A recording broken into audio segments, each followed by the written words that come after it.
WHDD presents Susan Says. Well, the world is going crazy, and nowhere more than in the media. This week alone, Whoopi Goldberg got suspended, Jeff Zucker, the head of CNN, quit.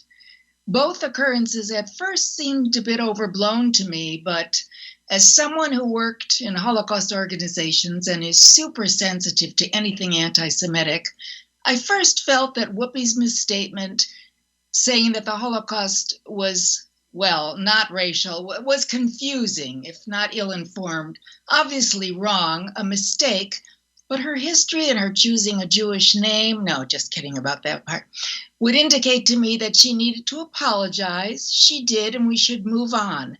Better use it as a learning, teaching moment. Then she was suspended for 2 weeks like a bad kid in school, which I didn't think was necessary. However, I listened to a very smart young man I follow who put the whole thing in historical context about Jews being treated as a race, not it being as simple as I thought.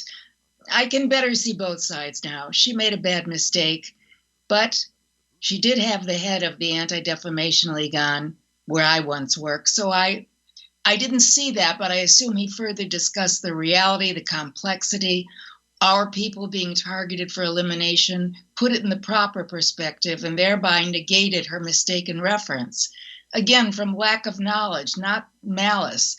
But she's a feisty gal, and I just hope that the relationship between Jews and Black Americans, which needs to be close, is not further alienated. So I'm kind of on two minds of this. Anyway, it's a teachable moment for further discussion. As for Jeff Zucker, a not-so-pleasant guy who has always been a bit of an egomaniac, he neglected, since the pandemic, to say that he and a coworker have been having an affair. I guess it's been for 20 years, though, and most people knew about it. But they're both adults, divorced, I don't know what's the problem. Well, he fired Chris Cuomo for being too close to his own brother. So I guess, for starters, hypocrite much? Karma wins.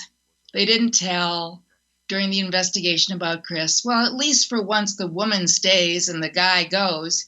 And yet, a lot of people are attacking her. I don't know.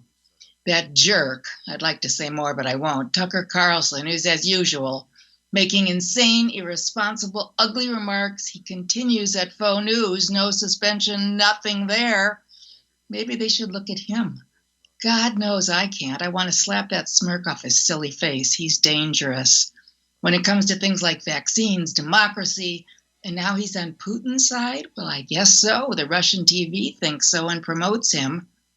Joe Rogan, a lightweight former comic with a big salary.